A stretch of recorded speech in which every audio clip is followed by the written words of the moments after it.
Christopher Schwenker he is a huge part actually also of the Dirt family.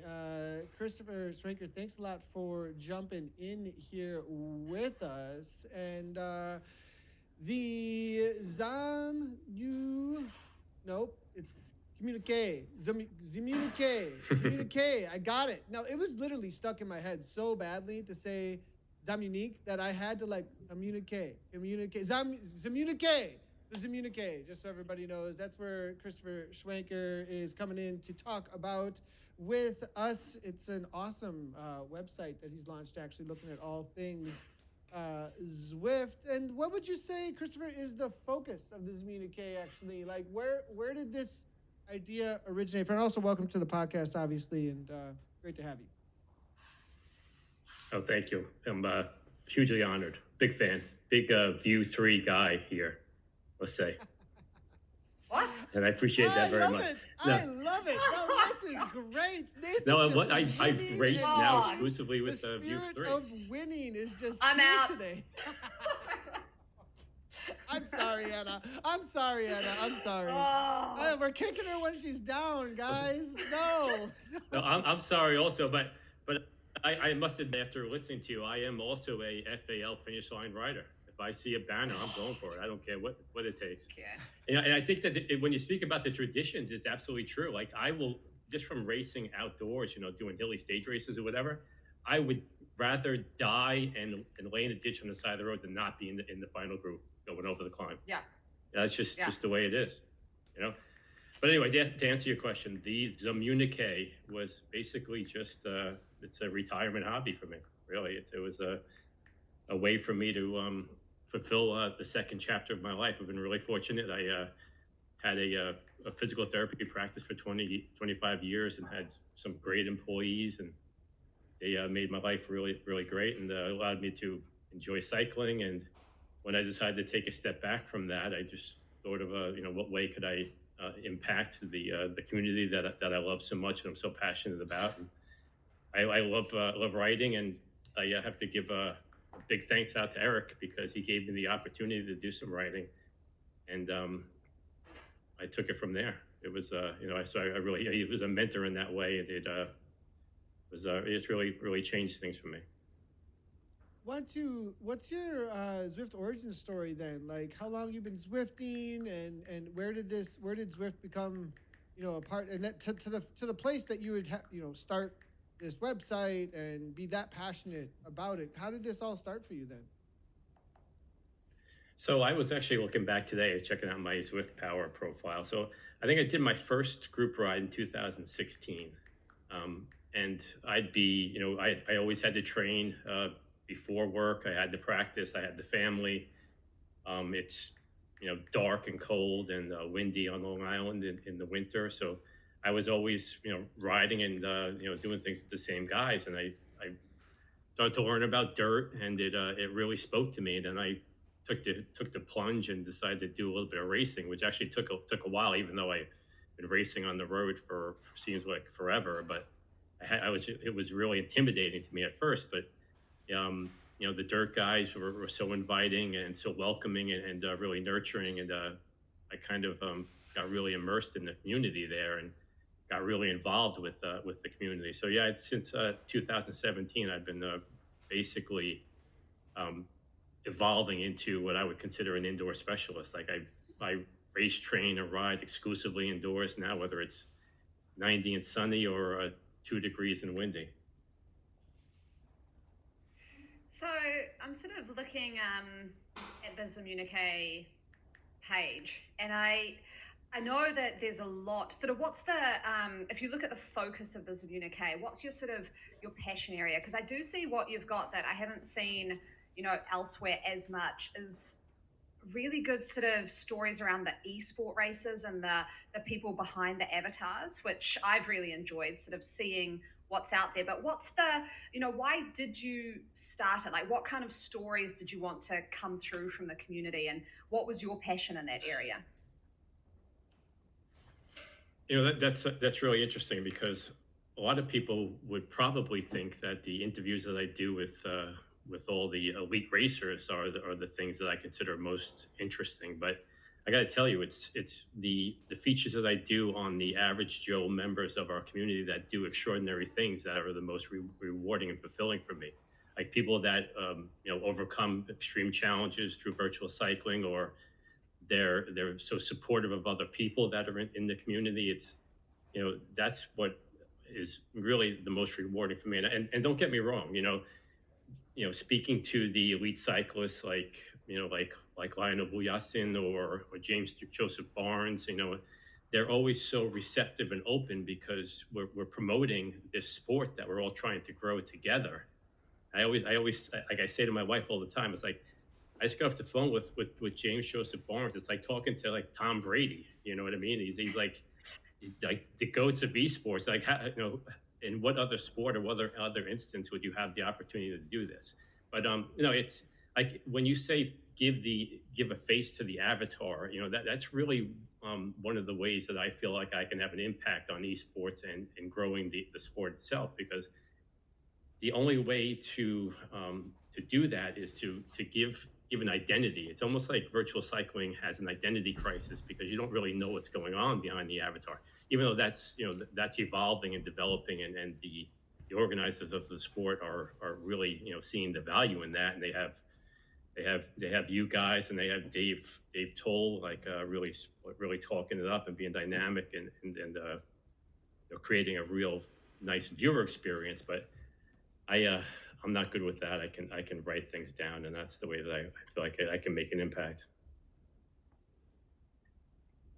So, I absolutely love that. Now, Anna does have a point, though. I mean, that's so 100% the story behind the avatars is. So that sounds like that's kind of what you're after. Then is, hey, let's take a look at, like, we have this hype around the esports riders, and it's kind of this everybody watches, if we want to make a comparison to the big shiny moments within sport, but there's a lot that goes on behind the scenes to get there, and it sounds like you're kind of after those stories. Like, what's the human side, the nitty gritty, like the more palatable, like if you were to be around this person on a daily basis, like, and not just see them when they're competing at the few seconds you see them cross the finish line.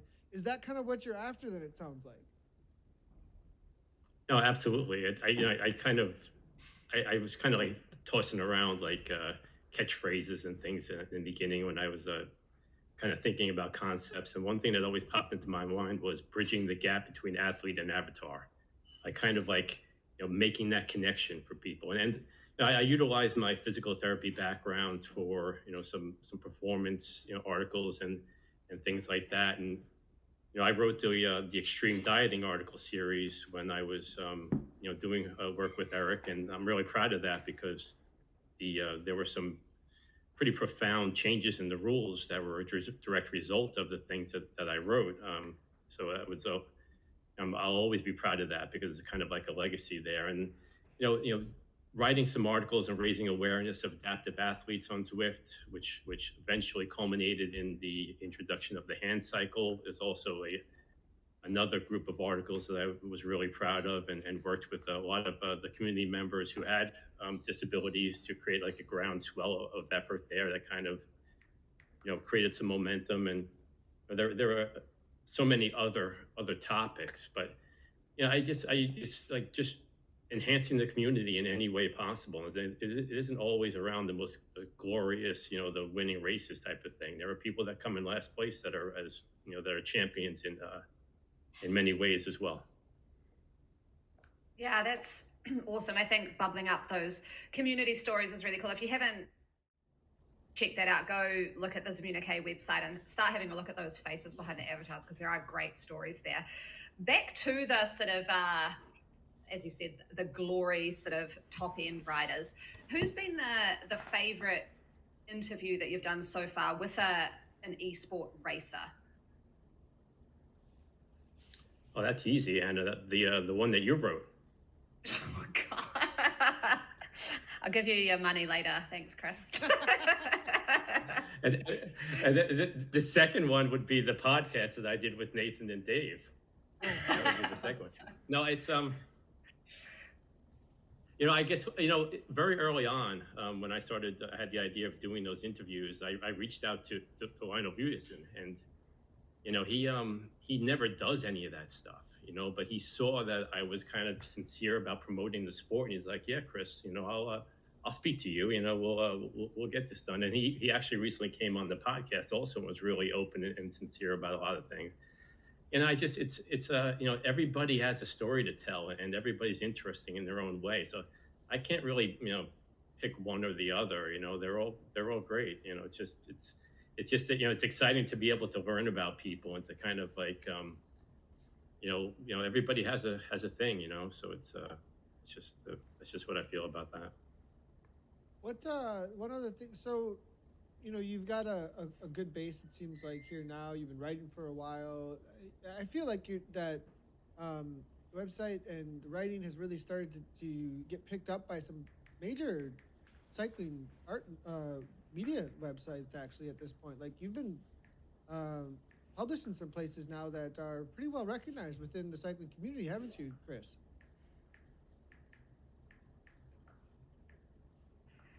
Did we lose him? Oh, no. Oh, there we go. Oh, he's back. Oh, there we go. All right, we're back. Oh, geez. Did you get me? Did hope that you wasn't get me. that question there, Chris? I think I did. And I got to tell you, it's so humbling and flattering that anybody reads anything that I write, to have something picked up by. I've been really fortunate. I had a couple articles published in Cycling Weekly, a couple in Cycling News. I had one published in Road.cc recently, which is, like, I think, a big deal because they don't do anything in virtual cycling. I've had some stuff published in Bicycling magazine. It's funny because I don't get paid a penny for the Zmuda K. Obviously, it's just a hobby. In fact, it's a very poor business model. I'm in the red for thousands and thousands of dollars, but I do get a couple bucks for the writing. So that makes my wife happy. But she sees me at my computer all day, and I don't get paid a penny for it. But no, it's it's funny because one of the other main reasons why I created the Zmuda K was to raise awareness of the charity that I created through Dirt, called the Dirt Dad Fund. I created the charity in January of 21 because the Dirt Zwift team has 12,000 members at this point, right?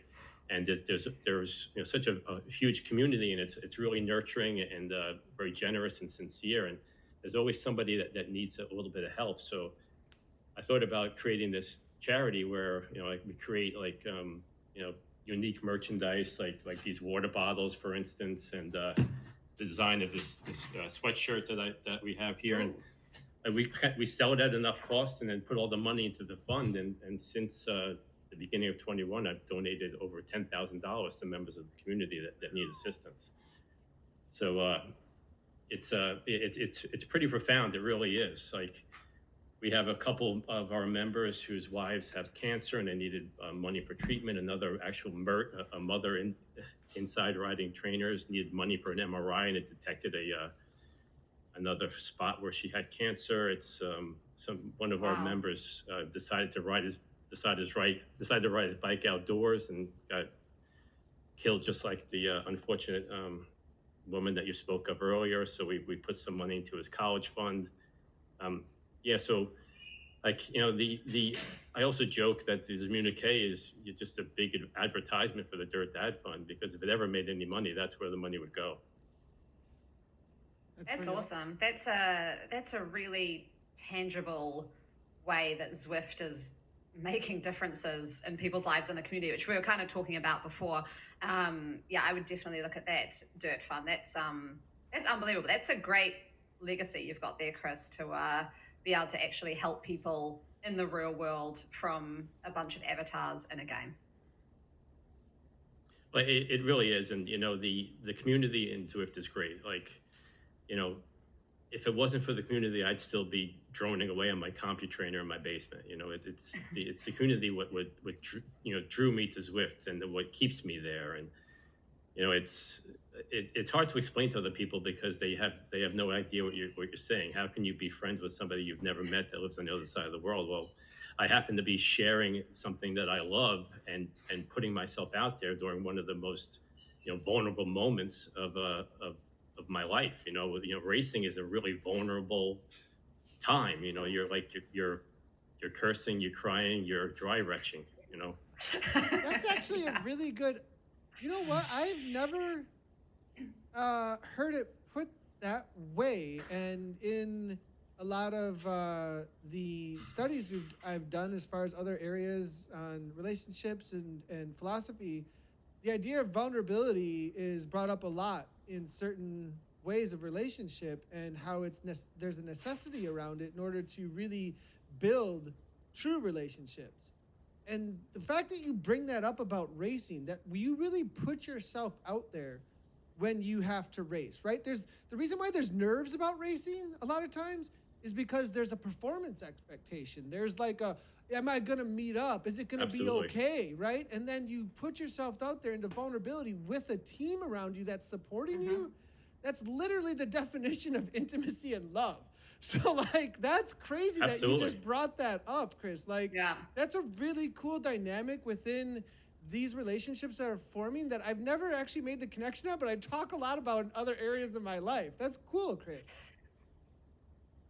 Oh no, it's true. It's like putting a match to gasoline, really, when you're in those moments together. It really is. You know, it accelerates the relationship process. Yeah, and it also accelerates it because you can't put up any fronts. When your heart rate's at 170, all the fronts go away. You would just absolutely not. So you see who Nathan really is when I'm like, like raging on everyone and like, come on, like how competitive I'm at my like deepest, like Guerra means war literally comes out. You're like, oh my gosh.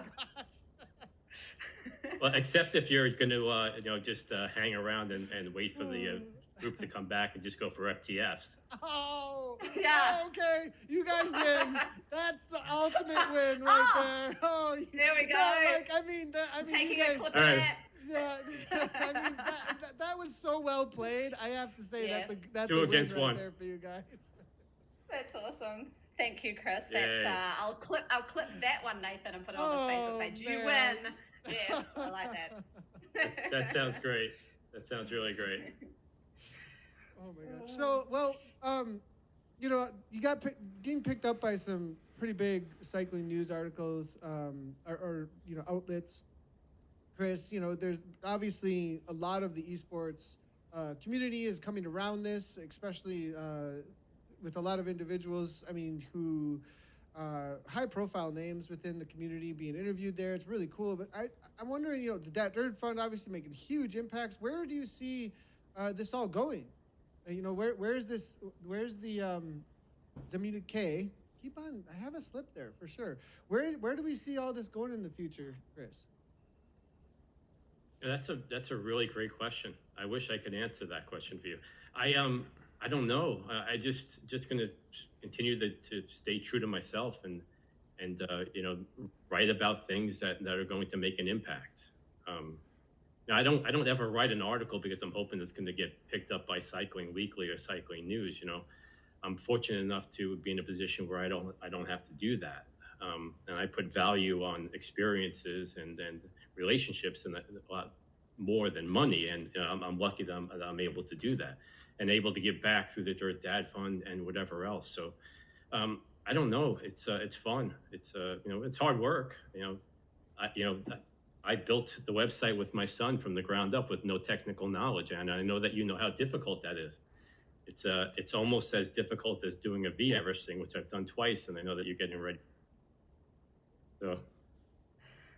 No, mine's a real Everesting, but yes, I think.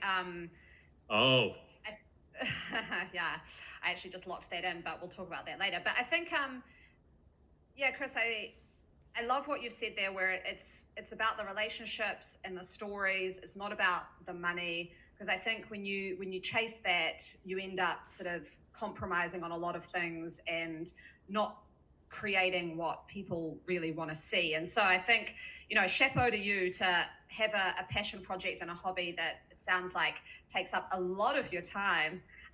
But everyone really appreciates. Absolutely. I've already seen coming in from the chat that you're doing a great job. Chris has so much integrity, ride or die dirt guy, love it. I mean, bravo. There's huge amounts of comments coming in for the work you're doing. So I'm hoping, I mean, the reason I wanted to have you on the show, Chris, was I think I said to you that, you know, a rising tide lifts all boats, right? So the more we can help expose what people are doing out there that's great for the community and get more people to see these stories, and the more people kind of sending their love out there and, you know, seeing it for more than just a game as we all do. And it is a way to, you know, create some human connection. And I think you're doing a huge amount of work in that space. Well, I really appreciate it. Coming from the two of you, that really means a lot. I don't intend not doing it. I love it. So, you know, why would I stop doing it? It's you know, the community is great, and if I can give back and make an impact, I feel like it's the least that I could do at this point in my life. My bike has given me so much that I feel like I need to give back to it. Yeah. So essentially, where is this going?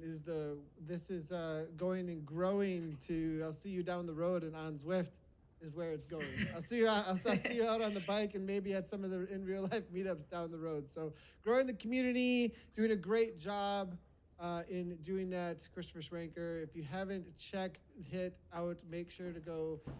How can it be found? It's just Z. I'm unique.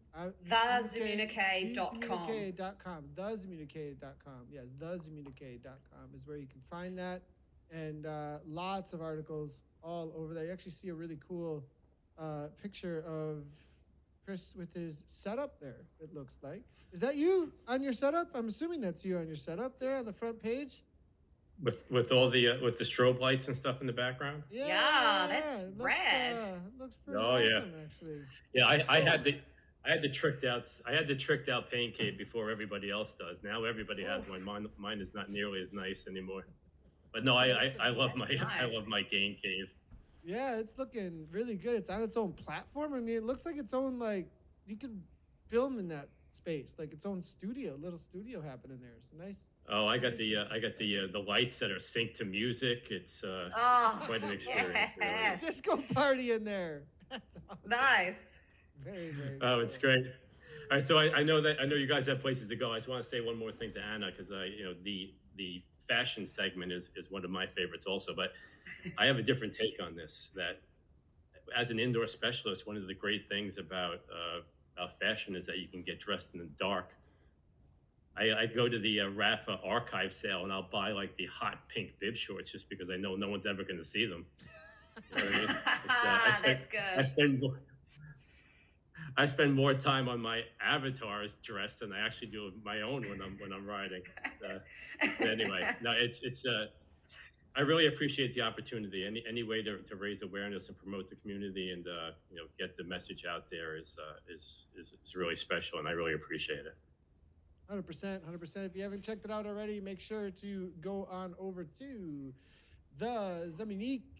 TheZimmunique.com. Zimmunique.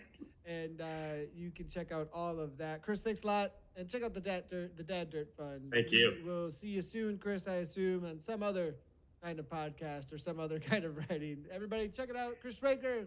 That's great. Thanks for having you on. So